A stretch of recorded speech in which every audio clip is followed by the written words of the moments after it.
Kerajaan juga boleh memperketatkan undang-undang kawalan tembakau termasuk larangan iklan rokok dan penjualan kepada golongan bawah umur. Itu juga langkah ataupun tindakan.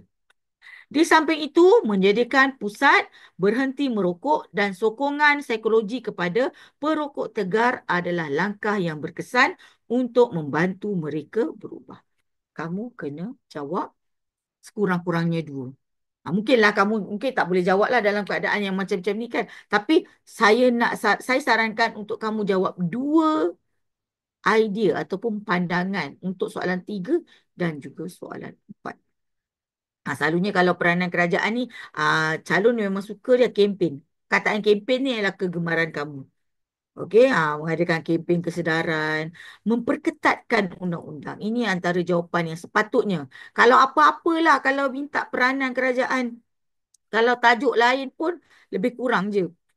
Okey, kempen, perketatkan undang-undang. Kalau cerita pasal penebangan hutan, contohnya, tajuk, kita keluarlah tajuk sikit. Kalau tajuk pasal penebangan hutan, apa peranannya? Memperketatkan undang-undang juga. Kan? Kalau cerita pasal apa? Dadah. Kita kena ketatkan undang-undang juga. So, ini antara jawapan yang terkenal, yang sebenarnya mudah. Itu yang saya bagi contoh untuk tajuk ni. Walaupun dia uh, cerita pasal uh, apa tadi tu?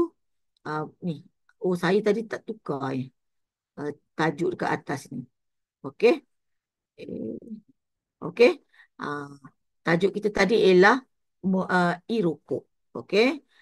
Uh, menyediakan pusat berhenti merokok. Okey?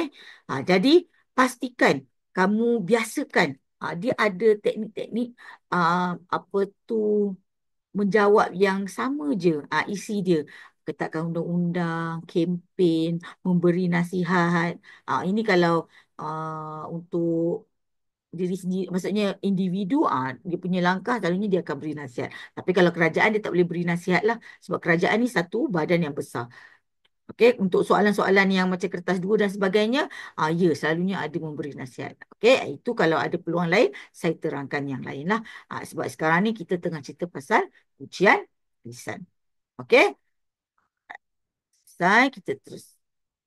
Okey, kita tamat hari ini untuk modul 2. Kita akan kembali kepada modul 3 nanti. Semoga kamu dapat belajar daripada apa yang cikgu sampaikan. Okey, kita jumpa nanti di modul 3. Bye.